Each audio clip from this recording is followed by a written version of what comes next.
Good morning, family. Welcome to today's Lessons for Life. Today's Thursday, November 19, 2009, and today we're reading in Nehemiah Chapter 3, and as always, I encourage you to read these chapters too for yourself. See what you get from the emails I'm going to put on the blog.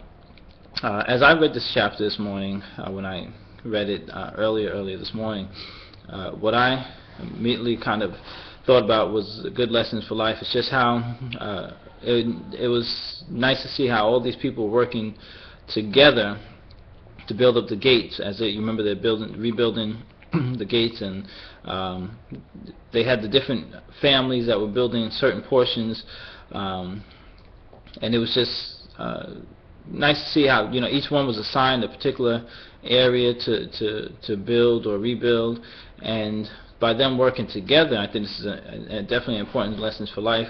But by them working together, they was able to accomplish it that much quicker. So one lesson that we can get for us, how we can apply it for ourselves today, is it's definitely better together, better when you're working with someone else to accomplish the goal and to get something done, because the more hands you have helping with something, the quicker it'll get done and the better it'll get done. Secondly, as we were in prayer this morning, where we had our prayer session together as a family, we had discussion on this chapter, and even some other things came out which I definitely wanted to bring up on Lessons for Life as well, because it was an important lesson as well, because as they were rebuilding the gate, and remember the city was in really being ruined, but as they were rebuilding the gate, the physical gate, then they were also actually rebuilding, because now each of these families together were helping to rebuild, really rebuild back their city. So they all had a part in rebuilding the city, so they could all lay claim to something.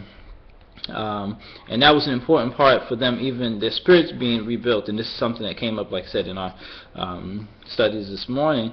Their spirits were rebuilt because they were helping to rebuild the city. And a lot of times you'll see, and we've learned this from in the temple, that the outward appearance of something, or the physical appearance of something, is really a direct relation to what's going on spiritually. So because they were you saw how the city was in ruins or whatever, and their spirits obviously must have been down, because remember they were God's chosen. These are God's chosen people, and now they are their city is in ruin. They're captives. They're they've gone through all these different things. So by them actually participating and assisting to build up the physical structure of the city, was also spiritually helping them to reassociate themselves with this Jerusalem, city of peace, and to reassociate themselves even with God. So this now is the outward, like the material or the physical city is being rebuilt. Their spiritual beings as well is being rebuilt. They're being uplifted just by seeing the city rebuilt, and also the reattachment or the reconnection that they're having with their God, or with God. So that's something else I definitely want to bring up, because that was another important lesson that came up this morning. Just how the physical, now the physical is being rebuilt, and their spirits are also being uplifted. Their spirits are being rebuilt too, and that connection is being reestablished. So those are lessons I want to share with you from this chapter. With that, create yourself a wonderfully blessed day today, and we'll talk again tomorrow.